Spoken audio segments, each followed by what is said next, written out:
करते हैं।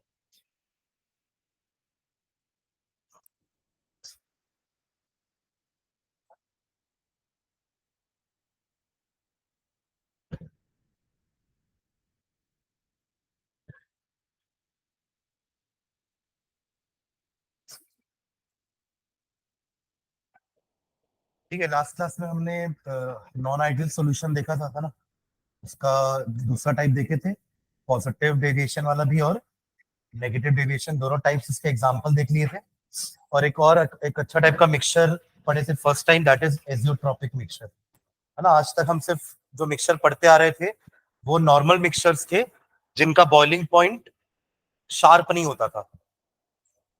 सॉल्वेंट अपने बॉइलिंग पॉइंट पे बॉइल होगा, सॉल्यूट अपने बॉइलिंग पॉइंट पे बॉइल होगा। बट हमने देखा था कि एक पर्टिकुलर कॉम्पोजिशन में अगर हमने लिया सॉल्यूट और सॉल्वेंट को, तो हम उसे एक ही टेम्परेचर पर बॉइल कर सकते हैं, और उसी टाइप के मिक्सचर को हम एजियोट्रॉपिक मिक्सचर बोलते हैं। समझ रहे हैं क्या? मतलब अल्कोहल और वाटर मिक्सचर है और वो अलग अलग टेम्परेचर पर बॉइल होंगे दोनों, अगर आपने एक रैंडम कॉम्पोजिशन ली है तो।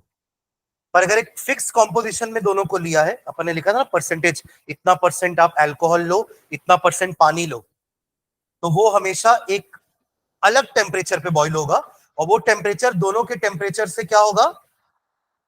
कम होगा। देखा था हमने, मिनिमम बॉइलिंग एजियोट्रॉप्स और एक था मैक्सिमम बॉइलिंग एजियोट्रॉप्स।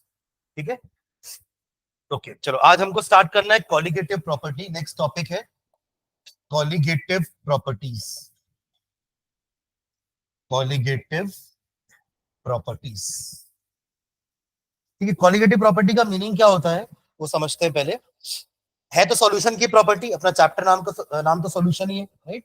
हमको सॉल्यूशंस की प्रॉपर्टी पढ़नी है, तो इसमें 4 सॉल्यूशन की प्रॉपर्टी है, चारों की चारों कॉलिगेटिव इसमें बोल रहे हैं क्योंकि इन प्रॉपर्टीज की वैल्यू जो है वो सॉल्यूट के अमाउंट पे डिपेंड करती है। सॉल्यूट कितने अमाउंट में है, ना कि उसके नेचर पे कि वो कैसा है। कितना है इस पे डिपेंड करता है, कैसा है इस पे डिपेंड नहीं करता। ठीक है, तो 4 प्रॉपर्टीज अपन इसमें पढ़ने वाले हैं, वो सारी की सारी property are directly proportional to the amount of solute. इसका एक एग्जांपल मैं आप लोगों को देता हूं, एक प्रॉपर्टी अपन पढ़ चुके हैं एक्चुअली में। आपको याद है आरएलवीपी, जो अटेंड किया अभी तक क्लासेस पूरी। आरएलवीपी क्या था? Relative lowering of vapour pressure. ठीक है, ध्यान से समझना, ठीक है, आप भी समझना बेटा। लक्ष्य, वेपर प्रेशर क्या बताया था मैंने कि आप एक जार लिए, उसमें आपका बैरोमीटर लगा हुआ है, आपने यहां पर एक वोलेटाइल लिक्विड ले लिया, ठीक है। उसके वेपर्स बनना स्टार्ट हुए। जैसे ही इन वेपर्स और इस लिक्विड के बीच में इक्विलिब्रियम स्टैब्लिश हो जाएगा। इक्विलिब्रियम कहने का मतलब when concentration of vapor and concentration of liquid becomes constant। अब वो चेंज नहीं हो रही है, नो मोर, मतलब लिक्विड अभी भी चेंज तो हो रहा है वेपर में, क्योंकि इक्विलिब्रियम एक डायनेमिक प्रोसेस होता है। इक्विलिब्रियम का मतलब ये नहीं कि रिएक्शन रुक गया है, रिएक्शन हो रहा है बट इक्वल रेट से हो रहा है। जितने देर में एक पानी का मॉलिक्यूल इवेपोरेट होकर के वेपर बन रहा है, उतने ही देर में एक वेपर का मॉलिक्यूल कंडेंस होकर के पानी बन जा रहा है। यानी कि स्पीड बराबर हो गई है दोनों रिएक्शन की, और इस समय हम कहते हैं कि हमारा रिएक्शन इक्विलिब्रियम में पहुंच चुका है। करेक्ट, ज्यादा क्लियर है? उस समय जो प्रेशर रीडिंग यहां पर आ रही होगी, ये वेपर्स प्रेशर क्रिएट कर रहे होंगे ना मर्क्यूरी के ऊपर। यहां मर्क्यूरी था जो कि पहले लेवल पे था, बराबर लेवल पे था, पर अब यहां से प्रेशर बढ़ा है, तो मर्क्यूरी यहां का नीचे खिसकेगा, यहां का ऊपर जाएगा, और यही रीडिंग को अपन क्या नाम दिए थे? Vapour pressure. करेक्ट, यहां तक याद आ रहा है आप लोग को? आपको थोड़ा समझ में आ रहा है? ठीक है, अब ये तो बात होगी वेपर प्रेशर की। अब बात करते हैं लोअरिंग की। कम होना, लोअरिंग मतलब कम होना। कम कब होगा? जब इसमें मैं सॉलिड वाला सॉल्यूट डाल दूंगा। क्या डाल दूंगा? सॉलिड वाला सॉल्यूट। सॉलिड वाला सॉल्यूट क्या होता है? Non volatile. क्या होता है? नॉन वोलेटाइल, यानी कि वो इवेपोरेट नहीं होगा, वो खुद भी इवेपोरेट नहीं हो रहा है और दूसरों को भी इवेपोरेट होने नहीं देगा। उससे क्या होगा? ये जो नंबर ऑफ वेपर्स है ना, ये थोड़े कम हो जाएंगे। सुन रहे हैं क्या? ये वेपर्स क्या हो जाएंगे? थोड़े से कम। क्यों? क्योंकि कुछ मॉलिक्यूल्स, कुछ सरफेस में जगह किसने लेके रखी है? सॉल्यूट ने। वो इस जगह का सॉल्यूट ऊपर भी नहीं जाएगा और ना ही नीचे वाले सॉल्वेंट को ऊपर जाने देगा। सॉल्वेंट तो बेचारा वोलेटाइल था ना, नॉन वोलेटाइल सॉल्यूट के कारण वो वोलेटाइल सॉल्वेंट भी इवेपोरेट नहीं हो पा रहा है। इससे हो जाएगा वेपर प्रेशर में कमी। समझ रहे हैं क्या? वेपर प्रेशर आपका पहले से कम हो जाएगा, पहले यहां था अब वो कम हो जाएगा। This is known as lowering. ये कब हुआ, ये क्यों हुआ? Because of the addition of non volatile solid solute. Correct, इसको बोले लोअरिंग। पहले वाले प्रेशर को अपन वेपर प्रेशर को नाम देते थे P नॉट, सॉल्वेंट का वेपर प्रेशर जो कि ज्यादा है। अब आपने सॉल्यूट ऐड किया तो अब बन गया सॉल्यूशन, और उसका वेपर प्रेशर को अपन ने क्या नाम दिया? PS, S for solution. और ये छोटा ये बड़ा है ना, पहले सॉल्वेंट ज्यादा ऊपर इवेपोरेट हो रहे थे, अब सॉल्वेंट कम इवेपोरेट हो रहे हैं, तो ये जो डिफरेंस है इसको अपन क्या बोल रहे हैं? लोअरिंग। तीनों वर्ड समझ में आ गए? पहले मैंने वेपर प्रेशर समझाया, लोअरिंग क्यों हुआ ये समझाया। करेक्ट। और रिलेटिव का मतलब क्या है? किसी से कंपेयर कर रहे हैं, इन रिलेशन टू। तो यहां किससे कंपेयर कर रहे थे अपन? मैक्सिमम वैल्यू से, जो ज्यादा वैल्यू है। इसी टर्म को क्या बोलते हैं अपन? Relative lowering of vapour pressure. किसी को एक्सप्रेशन याद है क्या आया था अपना? इसका वैल्यू आया था कुछ, क्या आया था? x2, relative lowering of vapour pressure was equal to x2। x2 क्या होता है? Mole fraction of solute. 2 मतलब सॉल्यूट एंड 1 मतलब सॉल्वेंट। हर बार जब भी मैं लिखूंगा तो x2 मतलब क्या है? मोल, x का मतलब तो मोल फ्रैक्शन होता है ना, मोल फ्रैक्शन ऑफ 2 मतलब सॉल्यूट। करेक्ट। और x2 का मीनिंग क्या होता है? N2 upon N1 plus N2, जहां पे N1 है mole, number of moles of solvent, N2 है number of moles of solute, और ऊपर भी N2। समझ में आया क्या? तो अब इसको अपन ने कॉलिगेटिव प्रॉपर्टी क्यों बोला? क्योंकि इसकी वैल्यू किस पे डिपेंड कर रही है? मोल फ्रैक्शन किसके? सॉल्यूट के। और वो किस पे डिपेंड कर रहा है? सॉल्यूट के नंबर ऑफ मोल्स पर। तो मैंने क्या बताया था कॉलिगेटिव प्रॉपर्टी क्या होती है? जो क्वांटिटी पे डिपेंड करती है, सॉल्यूट की क्वांटिटी पे।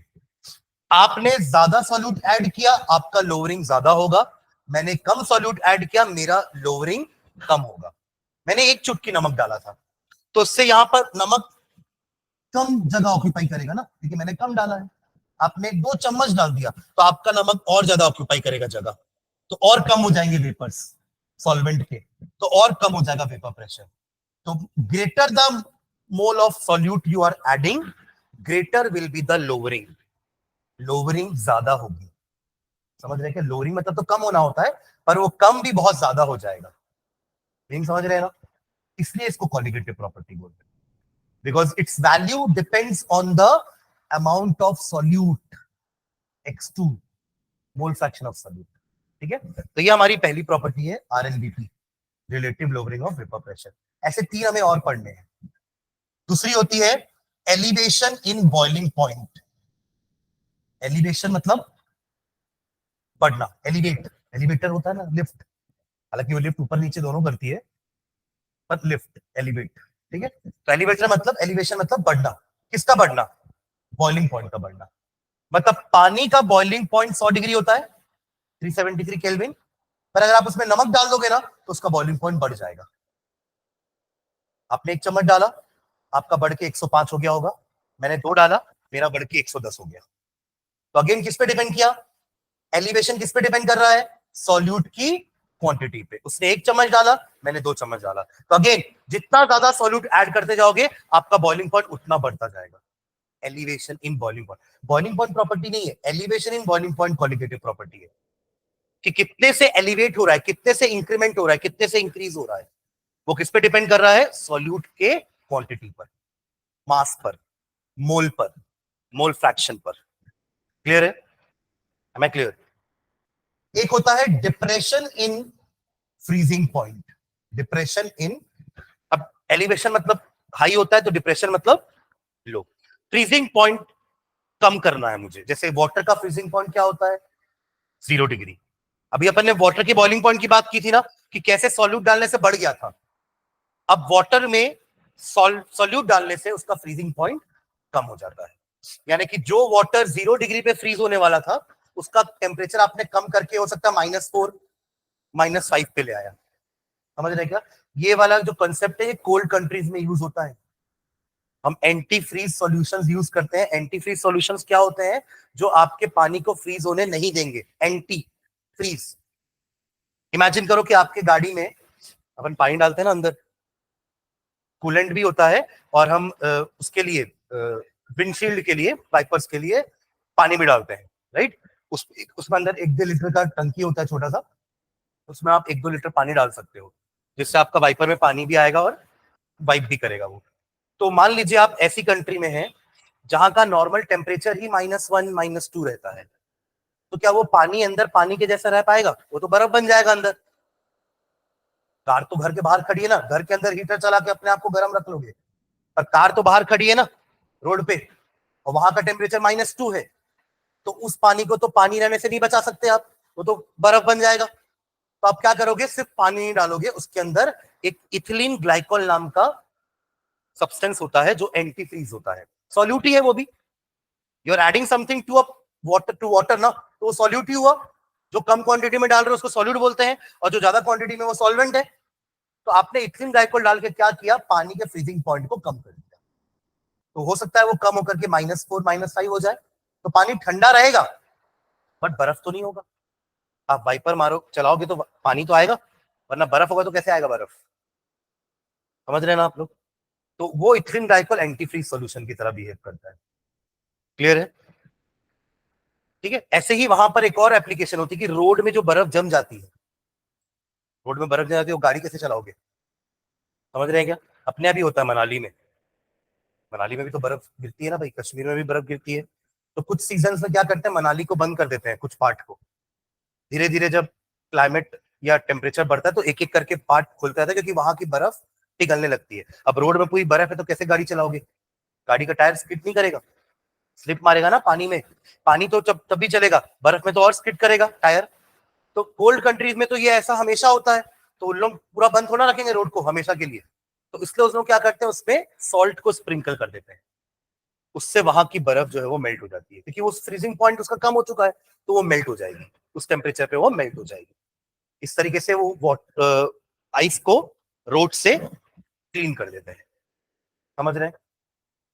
तो ये हुआ डिप्रेशन इन फ्रीजिंग पॉइंट। तो सॉल्यूशन बनने के बाद उसका फ्रीजिंग पॉइंट कम हो गया, बॉइलिंग पॉइंट बढ़ गया।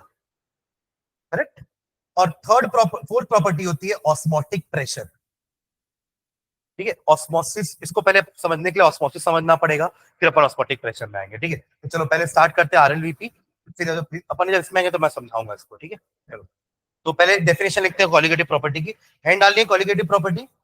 चलिए डेफिनेशन लिखना colligative property.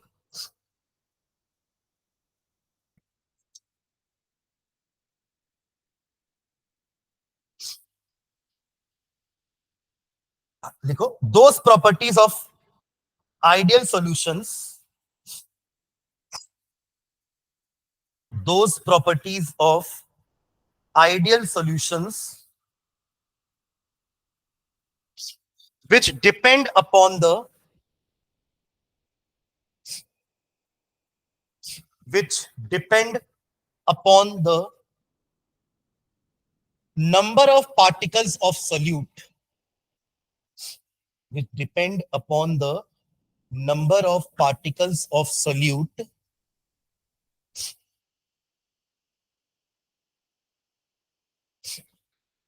and do not depend on the nature of solute, and do not depend on the nature of solute, and do not depend on the nature of solute, are called colligative properties, are called colligative properties.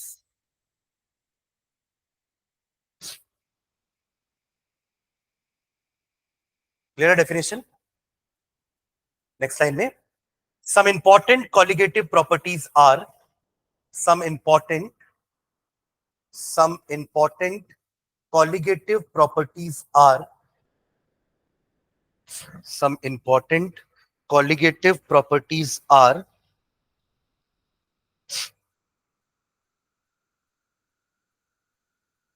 first लिखना relative lowering of vapor pressure. पहले चारों का नाम लिखते हैं फिर पहला RLVP चालू करते हैं ना. Relative lowering of vapor pressure. Second लिखना elevation in boiling point. Elevation in boiling point. Third, depression in freezing point.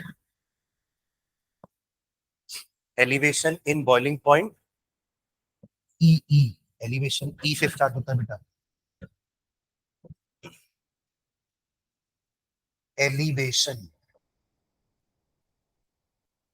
Third है depression in freezing point.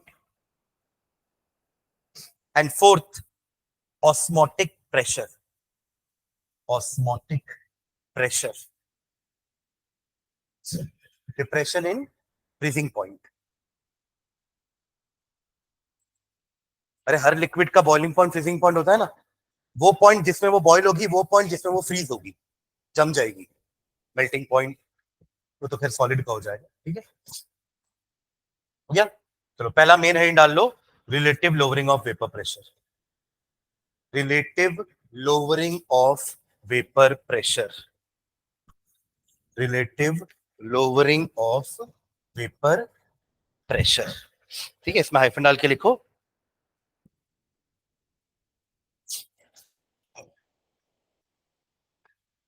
When a non-volatile solute, when a non-volatile solute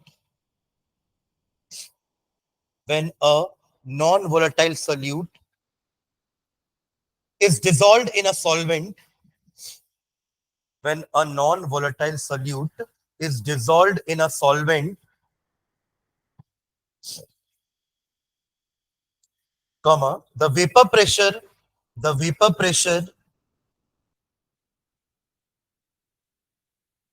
of the solution, the vapor pressure of the solution is lower than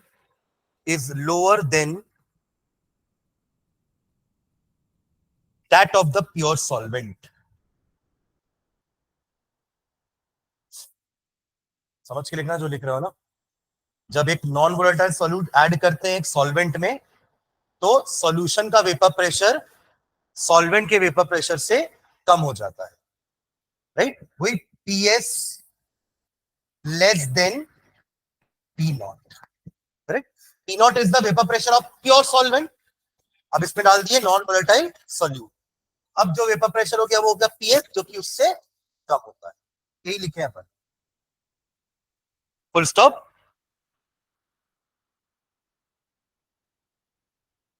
Relative lowering of vapor pressure is given by the equation. Relative lowering of vapor pressure is given by the equation. ये वाला equation P0 minus PS upon P0 is equals to X2. P0 minus PS upon P0 is equals to X2. लिखना जरूर कि क्या है ये सब. P0 क्या होता है, PS क्या होता है. ना, where P0 is equals to vapor pressure of pure solvent. पूरा लिखना वरना बाद में सोचना कि VP क्या था. PS is equals to vapor pressure of solution. X2 mole fraction of solute. Mole fraction of solute. ठीक है, आगे बढ़े. ओके, चलो नेक्स्ट. इसी में ही अपन फॉर्मूले को आगे बढ़ाते हैं. नेक्स्ट फॉर्मूला डिराइव करेंगे इसी में ही. P0 minus PS upon P0 is equals to X2. X2 की जगह लिख सकता हूं N2 upon N1 plus N2. लिख लो. जहां पे N1 N2 क्या है, N1 है number of moles of solvent, and N2 है number of moles of solute.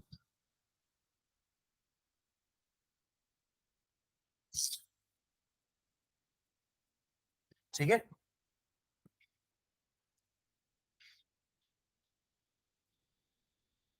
हाँ मिल जाएगा। ठीक है, अब N1 N2 कैसे निकालेंगे? देखो मोल्स में कैसे कन्वर्ट करते हैं, मास in gram upon molar mass, mass in gram upon molar mass. तो नीचे लिखेंगे N1 is equals to W1 upon M1 and N2 is equals to W2 upon M2। Mass in gram of solvent, mass in gram of solute. जो आपने लिया है, मैंने आपको एक गिलास पानी दिया, आप उसका वजन कर लो, दैट इज W1। अब पानी का ये तो फिक्स है ना, M1 18, दोनों को डिवाइड करेंगे नंबर ऑफ मोल निकल जाएगा, समझे क्या? तो जहां पे W1 क्या है, मास इन ग्राम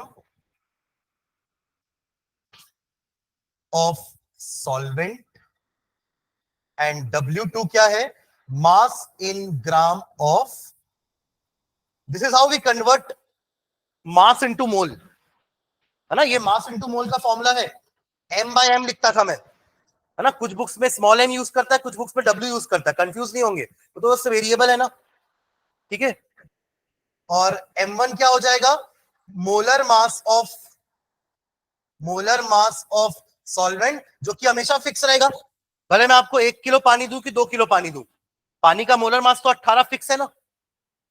ठीक है, वैसे ही M2 क्या हो जाएगा, मोलर मास ऑफ सोल्यूट।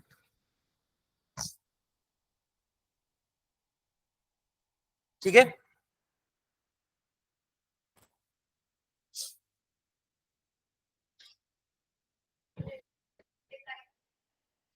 हाँ, तब तो सामने वाले को सामने, मैं चेक कर रहा हूँ आपकी कॉपी, अगर तो मुझे जब तक ये समझ में नहीं आएगा ये W1 कहां से आ गया, तो मैं क्या, मैं एकदम W1 को क्या मानूंगा, मैं आपको लिखना पड़ेगा ना।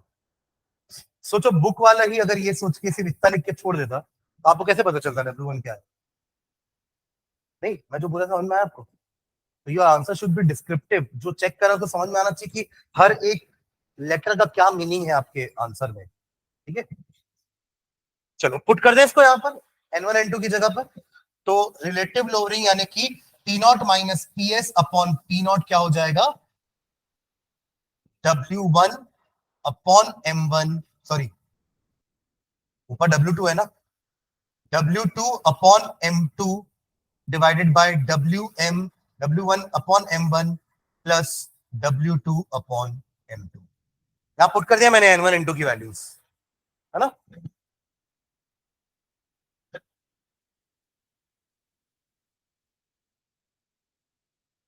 क्या बोल रहे हो, कौन सा वाला? ये कैसे होगा M1 वो? हाँ, टू ही होगा ना, N2 लिख रहा हूँ ना मैं, तो N2 की जगह मैंने W2 बाय M2 डाला, और नीचे N1 की जगह ये और N2 की जगह ये। ठीक है,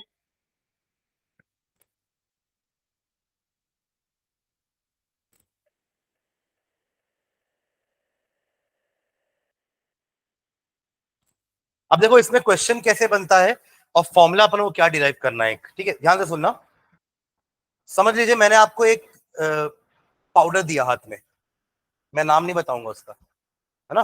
वो हो सकता है NaCl हो सकता है KCl हो, कोई सा भी सॉल्ट हो सकता है, वो मैंने आपको हाथ में दे दिया, उसका वजन तो आप कर सकते हो ना वेइंग मशीन से, तो आपको उसका W2 तो मिल जाएगा, हाँ है ना? W2 मतलब वही हो ना, मास इन ग्राम, जो मैंने आपको दिया कि डाल दो उसको पानी में, इससे आपके पानी का वेपर प्रेशर, आपके सॉल्यूशन का वेपर प्रेशर घट जाएगा, हाँ है ना? क्लियर है ये? क्वेश्चन मैं ये पूछूंगा कि बताओ वो जो मैंने आपको दिया है ना, उसका मोलर मास कितना है? क्या पूछ रहा हूं मैं आपसे, मोलर मास कितना है? मोलर मास तो आप देखो तभी निकाल सकते थे अगर मैंने आपको उसका नाम बताया होता। हाँ, मैंने बोल दिया था कि भाई सोडियम क्लोराइड है, तो आप तुरंत 23 प्लस 35.5 सर 58.5, बट नाम नहीं दिया ना, नाम दूंगा तो फिर फॉर्मूला कैसे डिराइव, तो फॉर्मूला का कुछ काम ही नहीं रह जाएगा। तो फॉर्मूला से अपन M2 निकालेंगे, समझ रहे हैं? तो M2 का एक फॉर्मूला अपन को डिराइव करना है, उसके लिए थोड़ा सा कैलकुलेशन इजी करने के लिए अपन मानेंगे कि हमारा सॉल्यूशन डाइल्यूट है बहुत। डाइल्यूट का मतलब क्या होता है कि सॉल्वेंट बहुत सारा है, सॉल्यूट कम है। तो उस केस में आप जो नीचे है ना, नीचे N2 प्लस N1 को आप अप्रोक्सीमेटली N1 लिख सकते हो अगर आपका सॉल्यूशन बहुत डाइल्यूट है तो, यानी कि एक ग्लास पानी में एक दाना नमक। Will it make any sense? नहीं, एक दाना नमक उस एक ग्लास पानी का टेस्ट चेंज नहीं कर पाएगा। तो यानी कि वो उसमें सॉल्यूट तो है ना, ऐसा तो नहीं बोल सकते सॉल्यूट नहीं है, आपने तो ऐड किया है, but that solution is very dilute. समझ रहे हैं? ठीक है, तो उस केस में अपन क्या कर देंगे, नीचे जो अपन ने N1 प्लस N2 लिखा है ना, उसको अप्रोक्सीमेटली इक्वल टू N1 कर देंगे। उससे थोड़ा कैलकुलेशन इजी हो जाएगा। That's it. एक फॉर्मूला डिराइव करेंगे किसका, M2 का। समझ रहे हैं क्या? तो उससे डिराइव क्या होगा फॉर्मूला, देखना, अभी लिखना मत। P not minus P S upon P not. इसको बार बार लिखने से बेटर आप आर एल वीपी भी लिख सकते हो। प्रॉपर्टी हमारी यही तो है, ये पूरी प्रॉपर्टी है। पी नॉट अकेला प्रॉपर्टी नहीं है, P not minus P S upon P not is our property. ठीक है, इज इक्वल्स टू, ऊपर तो N2 है और नीचे सिर्फ N1। अपन ने N2 प्लस N1 को अप्रोक्सीमेटली N1 कर दिया, because the solution is very dilute. उसमें सॉल्वेंट इतना सारा है कि इतना सा सॉल्यूट कोई फर्क नहीं पड़ेगा। ठीक है, इसलिए ऐड करने पे कोई फर्क नहीं पड़ेगा। मतलब 100 में अगर आप 0.00001 ऐड कर दोगे तो it will not make any difference. ठीक है, तो 100, इसको मैं 100 भी लिख दूंगा तो भी चलेगा, वही मैं यहाँ पे न्यूमरेटर में कर रहा हूँ, समझे क्या, डिनोमिनेटर में कर रहा हूँ। ठीक है, अब वैल्यू पुट करते हैं। R L BP is equals to W2 N2 की जगह हो जाएगा W2 अपॉन M2 और नीचे हो जाएगा W1 अपॉन M1। राइट, ऊपर लेके जाते हैं इसको, W2 upon M2 into M1 upon W1। Correct.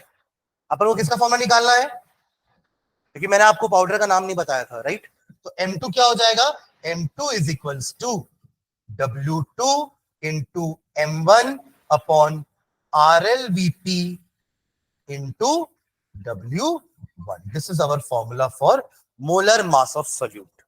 Question इस फॉर्मूले से बनता है। समझ रहे हैं क्या, है ना? चलो उसको नोट करते हैं, लिखना नीचे। For a dilute solution, for a dilute solution, for a dilute solution, N2 can be neglected in comparison with N1. For a dilute solution, dilute समझ गए ना आप लोग? For a dilute solution, N2 can be neglected in comparison with N1.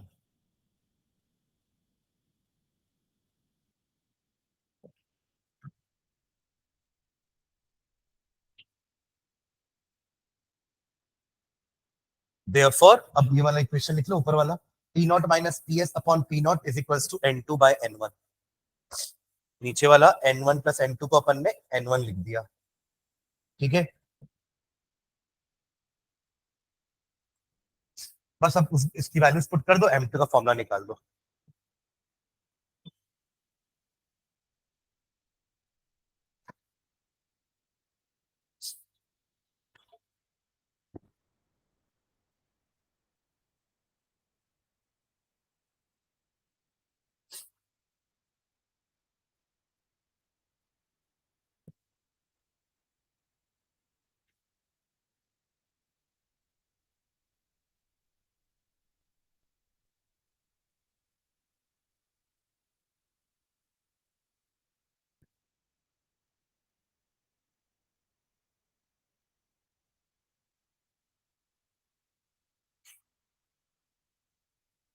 अब M2 का formula निकालेंगे, तो M2 को इधर लो, RLVP को नीचे भेज दो।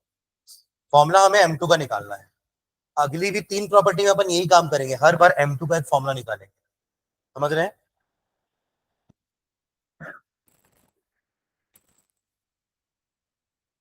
चलो एक क्वेश्चन देखते हैं, आपके एनसीईआरटी में ये क्वेश्चन है, देखना। सॉल्व एग्जांपल होगा, देखो।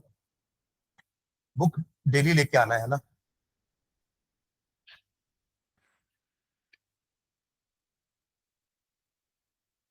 उधर देख, ये उससे बुक लेना, मारेगा तो ना। ये ले। पुरानी बुक किसी के पास है क्या, पुरानी एडिशन? हाँ, पेज नंबर, मेरा ही नहीं क्वेश्चन। पढ़ो ना आगे, आरएलवीपी में जाओ ना, आपको रिलेटेड होगा, पेपर पर से ढूंढो। बुक तो समझो अपने पास, बुक कौन सी है, कौन सा चीज कहाँ पर है उसमें। ऐसे तो आप लोग बुक नहीं खोलते हो घर पे। प्रॉपर्टी मिला, एग्जाम्पल मिला 1.6, हाँ 2.6, आपकी बुक में 2.6 होगा, नई एडिशन है 1.6 होगा, पेज नंबर 50 ये वाला। ठीक है, पढ़ो क्वेश्चन जल्दी से, मन में पढ़ लो।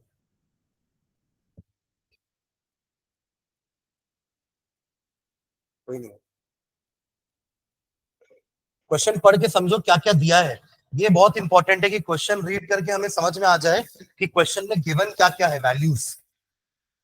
कि हमारे पास फॉर्मूला तो है, बट अगर हम क्वेश्चन पढ़ के समझ ही नहीं पा रहे कि क्वेश्चन में W2 दिया है कि M2 दिया है, W1 क्या है, तो फिर आप ये फॉर्मूला को यूज नहीं है, समझ रहे हैं क्या? तो क्या बोल रहा है क्वेश्चन में, the vapour pressure of pure benzene at a certain temperature is 0.850 बार। पढ़ रहे हो? फिर क्या लिखा है, a non volatile non electrolyte solid weighing 0.5 gram is added to 39 gram of benzene. यहां तक क्लियर है? यहां तक आपको क्या समझ में आया? कौन, बेंजीन क्या है, सॉल्वेंट है कि सॉल्यूट है? सॉल्वेंट। अरे मास से भी समझ में आ रहा है ना कि आपने 0.5 ग्राम सॉल्यूट को ऐड किया 39 ग्राम बेंजीन में, तो ऑब्वियसली बेंजीन क्या है आपका, सॉल्वेंट। क्लियर है? यहां तक समझ में आ रहा है सबको? और क्या क्या दिया हुआ है? अच्छा एक सेकंड, यहां तक जो पढ़े इसमें वैल्यूज बता सकते हो क्या क्या दिया हुआ? 0.850 क्या है? P not. सबको समझ में आया? पी नॉट है वो प्योर बेंजीन लिखा है ना, 0.850 bar, that is the value of P naught. Okay, फिर क्या बोला, weighing 0.5 gram. What is 0.5 gram? इसका मास है, ये सॉल्यूट का मास है जो मैंने आपको दिया था अभी, तो वो क्या है, W2, सॉल्यूट के लिए 2, तो W2 दिया हुआ है। ओके, और 39 ग्राम ऑफ सॉल्वेंट, W1 सॉरी कितना, 39 ग्राम। उसके ब्रैकेट में एक चीज और लिखी है, मोलर मास ऑफ बेंजीन। ये नहीं भी दिया तो अपन निकाल सकते हैं ना, 12 6 72, 72 प्लस 6 78। तो ये क्या दिया है, M1, M2 नहीं, M2 तो निकालना है, M1 कितना, 78 ग्राम। समझ में आया क्या क्या लिख रहे हैं अपन? ओके, आगे बढ़ते हैं। The vapour pressure of solution, अब तो आपने डाल दिया उसको, 39 ग्राम बेंजीन में आपने 0.5 ग्राम सॉल्यूट डाल दिया, सॉल्यूट का नाम नहीं दिया है ना, और देगा भी क्यों, क्योंकि उसका मोलर मास पूछा है। अगर दे देगा तो आप ऐसी मोलर मास निकाल दोगे, फॉर्मूला यूज ही नहीं करोगे। ठीक है, पर ऐड करने के बाद सॉल्यूशन का वेपर प्रेशर कितना हो गया, PS, सॉल्यूशन का वेपर प्रेशर कितना हो गया, 0. देखो कम हुआ है ना, भले 0.05 कम हुआ है पर कम तो हुआ है। कितने से कम हुआ अपन को डाले भी तो कितना कम है, 0.5 ग्राम, 1 ग्राम भी नहीं डाले हैं। आप उसको ज्यादा डाले होते ना तो लोअरिंग ज्यादा हुई होती। यही तो क्वालिटेटिव प्रॉपर्टी। क्लियर है? ओके, तो आपको निकालना क्या है, M2। समझ में आया क्या? वैल्यू गेट द आंसर, ये समझना जरूरी था, है ना? तो पहले P not minus P S upon P not निकालो, RLBP वही तो है, तो P not minus P S upon P not is equals to, हमारा फॉर्मूला क्या था, W2 into M1 upon M2 into W1।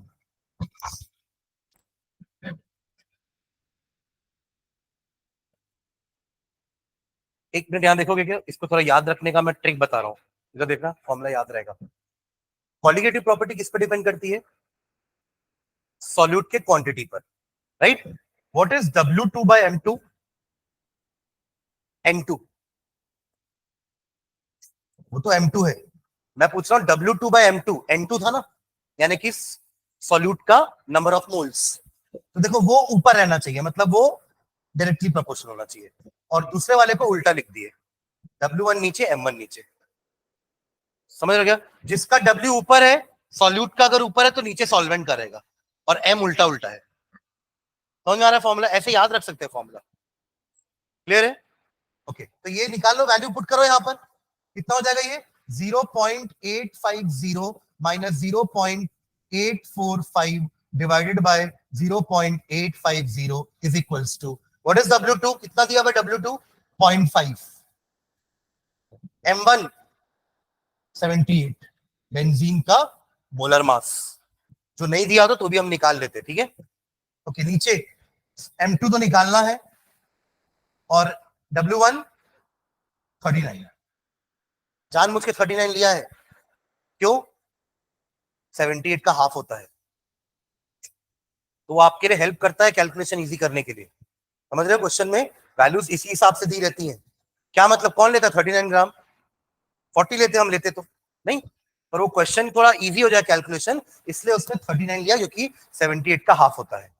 ये कैंसिल होकर 2 हो गया, अरे फॉलो कर रहे हो? और ये 0.5 इंटू 2 1 हो गया। फाइनली क्या बचा? M2 क्या होगा? 0.850 ऊपर ले जाओ और इन दोनों को माइनस करके तो कितना आएगा? 0.05। अभी तो बोला था ना 0.05 का डिफरेंस है। बस अब तो बहुत सिंपल हो गया है। पॉइंट्स हटाना चाहोगे तो 850 ऊपर और नीचे कितना हो जाएगा?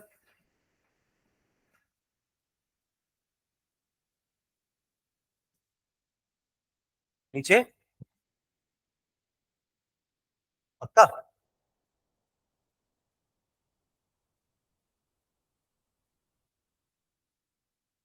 निकालो।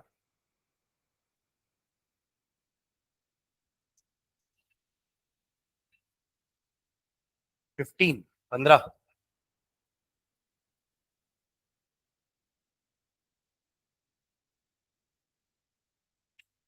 अरे 0.5 नहीं होगा, एक सेकेंड, 0.005 होगा ना? हाँ एक सेकेंड, 0.005। हाँ, अब 850/5 हो जाएगा, ये 3 डिजिट है ना, तो यहीं पे 10 माइनस 5 करोगे तो 5 हो जाएगा ना, और फिर ये दोनों तो 0 0। अच्छे से देखना, 7 बार में जाएगा ना, 7 5 35, तो 170 ग्राम पर मोलर मास है ना, तो यूनिट क्या होती है? ग्राम पर मोल। क्या हो गया नंदनी? क्लियर है? आपको समझ में आया?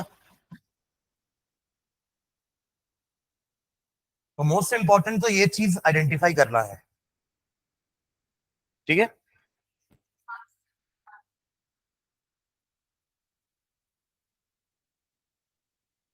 गिवन के मार्क्स, आप एटलीस्ट गिवन लिखे फॉर्मूला तो लिखो। और ये कैलकुलेशन में क्या टफ था?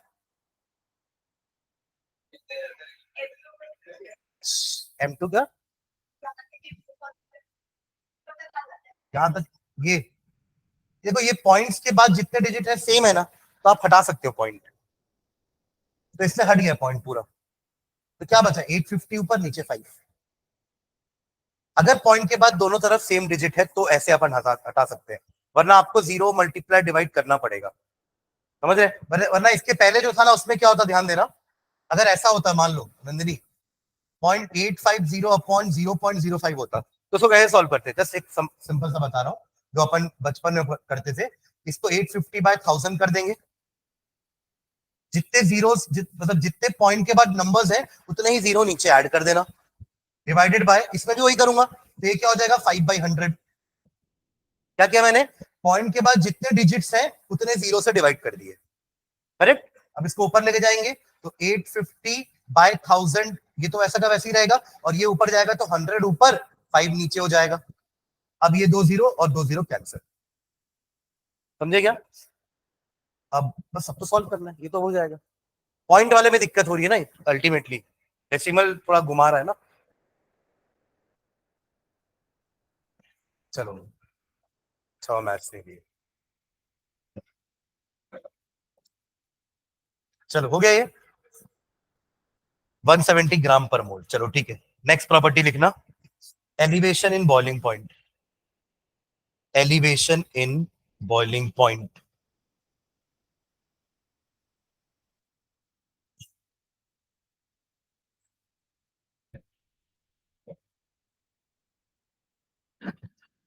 Elevation in boiling point. Boiling point की 9th क्लास तक एक डेफिनेशन पढ़ते थे, it is the temperature at which the liquid starts boiling.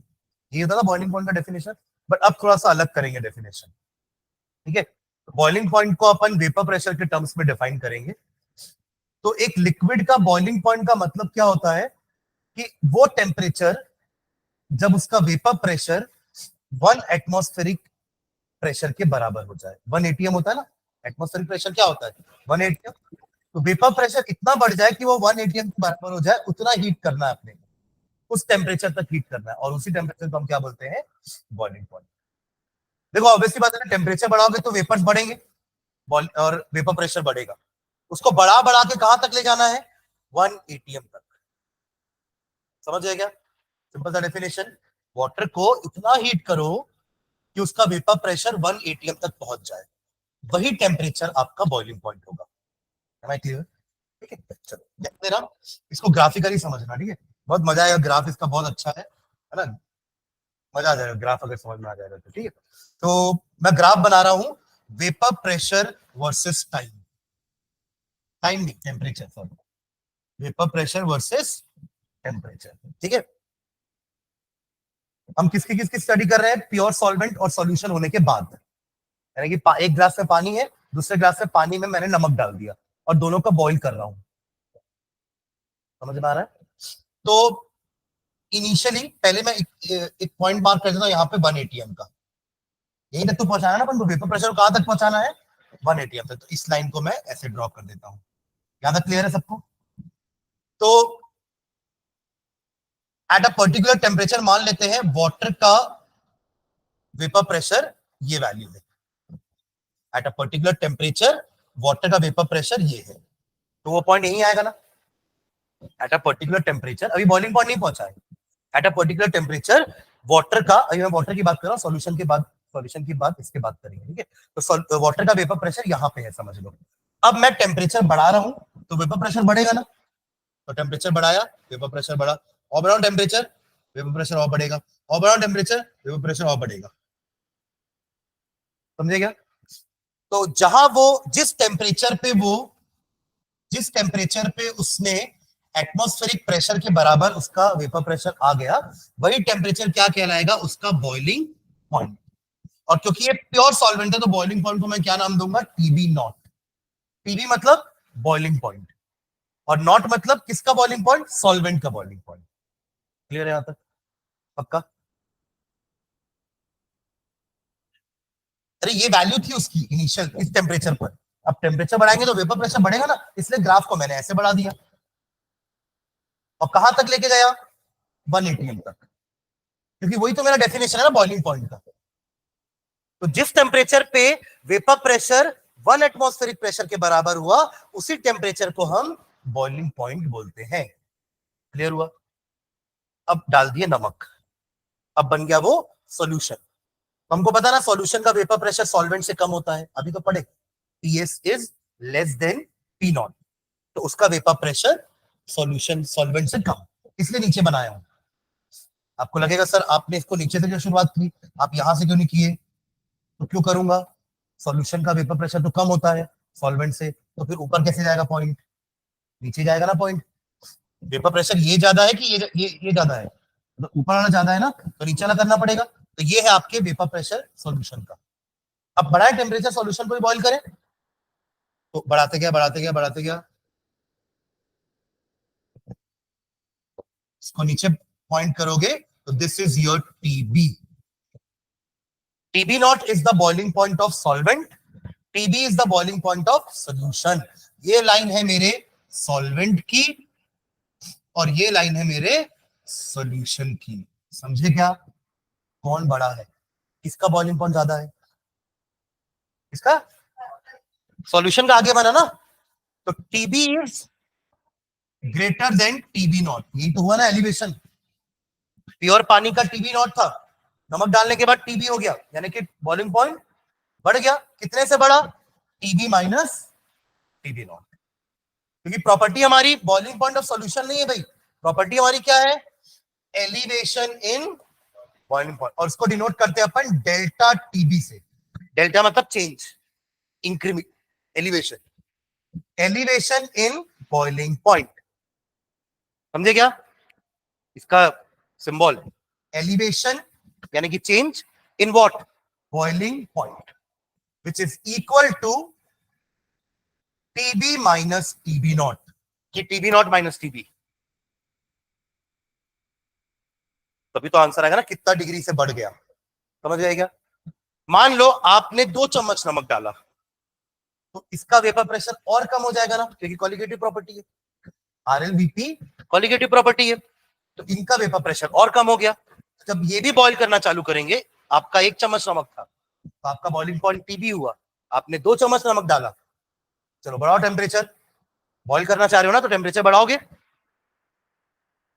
इनका बॉइलिंग पॉइंट और बढ़ गया, क्योंकि इन्होंने और सॉल्वेंट डाला था, सॉल्यूट डाला था, तो हुई ना ये कॉलिगेटिव प्रॉपर्टी, हुई कि नहीं, क्योंकि कॉलिगेटिव प्रॉपर्टी क्या बोलती है, it depends on the amount of solute. आपने 1 चम्मच नमक डाला, आपका बॉइलिंग पॉइंट TB यानी कि बड़ा हो गया TB नॉट से, आपने 2 चम्मच नमक डाला, TB1 वो भी और बड़ा हो गया, TB से ही बड़ा हो गया, और आपने डाला ही नहीं नमक, तो TB नॉट, समझे क्या। तो ये अगर 100 डिग्री सेल्सियस है, तो ये हो सकता है 105 हो, और ये हो सकता है 110 हो, तो हुआ ना एलिवेट। तो delta TB is the elevation in boiling point which is TB minus TB not. देखिए बॉइलिंग पॉइंट का एलिवेशन हुआ है, इसलिए TB माइनस TB नॉट कर रहे हैं, ना कि TB not minus TB not, मतलब सॉल्वेंट होता है, प्योर सॉल्वेंट, ठीक है। चलो इसको लिखते हैं, पहले बॉइलिंग पॉइंट का डेफिनेशन वही, the temperature at which the vapour pressure of liquid becomes equal to atmospheric pressure, बस सिंपल सा डेफिनेशन। तभी तो उसको ऊपर 180 तक पहुंचाया ना अपन लाइन को।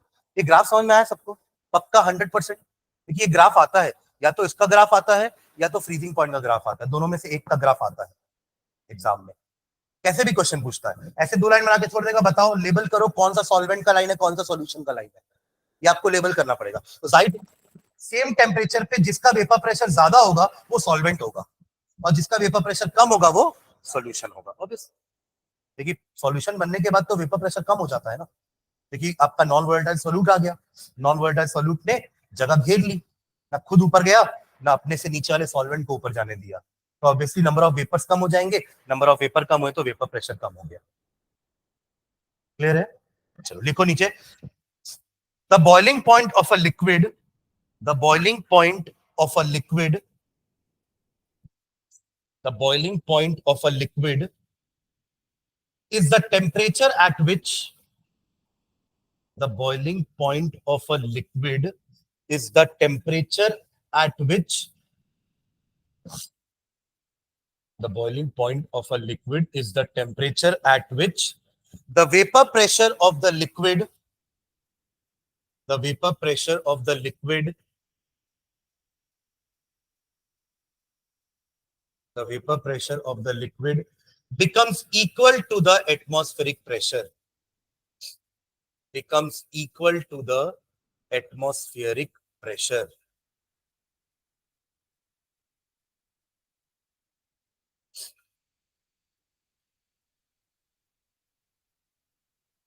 Vapor pressure of the liquid becomes equal to the atmospheric pressure. ठीक है,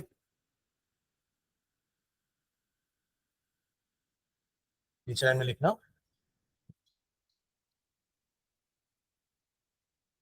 अच्छा ये ग्राफ बना लो पहले, ये 2 मत बनाना, एक ही बनाना सॉल्यूशन का ना, वो तो मैंने समझाने के लिए आपको एक और बना दिया था, अपन 2 ही बनाएंगे, एक सॉल्वेंट का, हाँ TB1 नहीं बनाना है, मतलब ये पूरी लाइन नहीं बनेगी ना इसकी, ये भी नहीं बनेगा, ये वाला भी नहीं बनेगा पूरा, और ये सब भी नहीं बनेगा।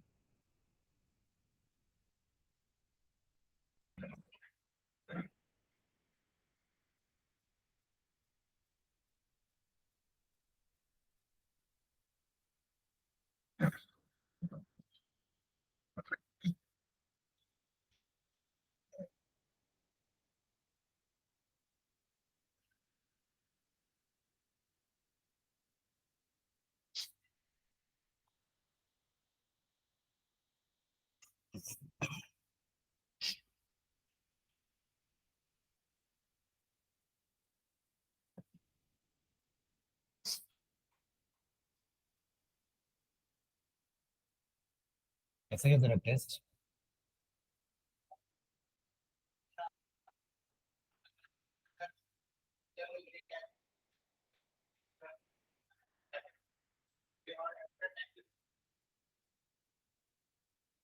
पूरा फुल चैप्टर था क्या?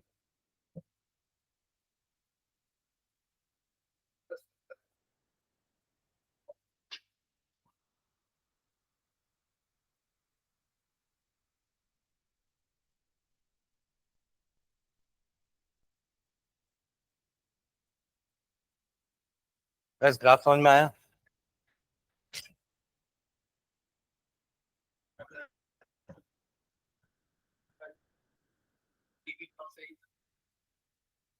इसके लिए बोल रहा है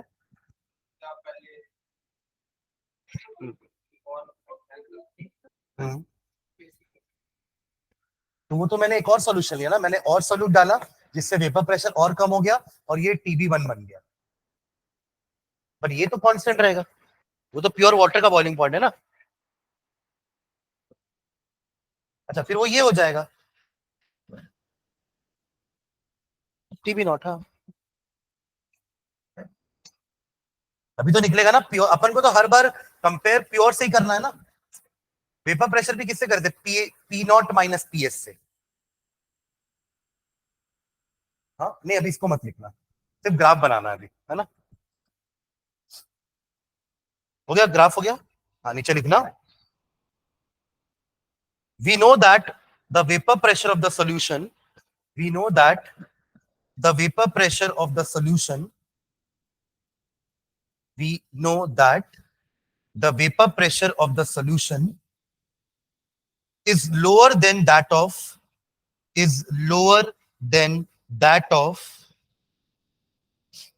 the vapor pressure of the solution is lower than that of the pure solvent। ये पता है ना सबको, जो लिख रहे हो उसको उसका मीनिंग समझ में आना चाहिए।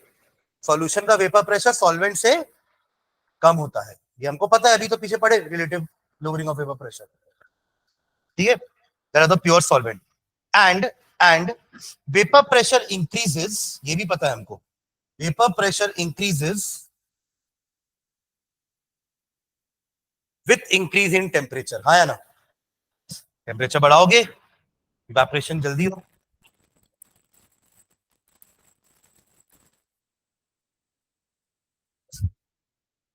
ठीक है।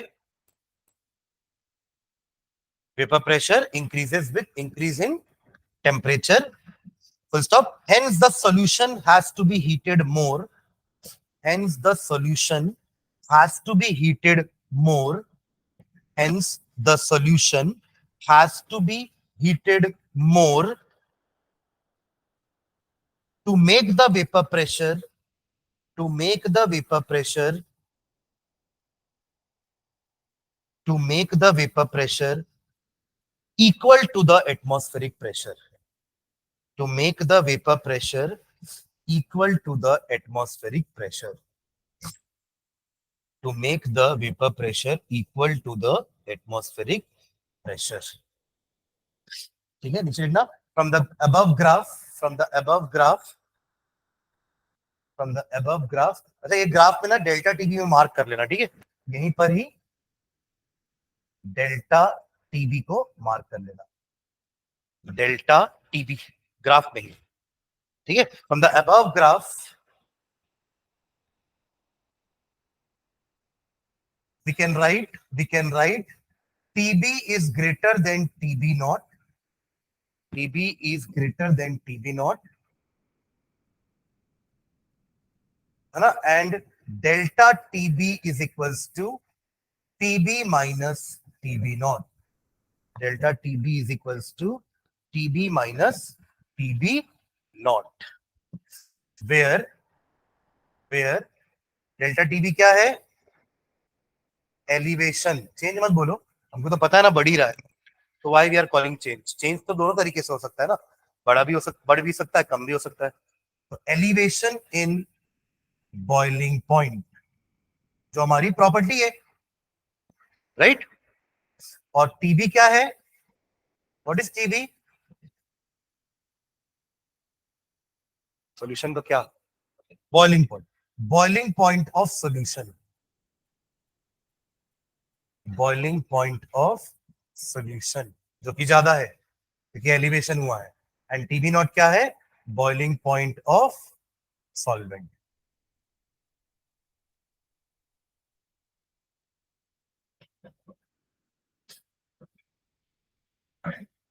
ठीक है,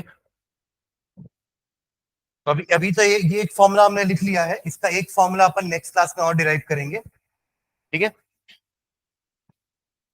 जैसे हमने आर एल वीपी को मोल फ्रैक्शन से रिलेट किया ना, वैसे ही इसको रिलेट करेंगे मोलालिटी से।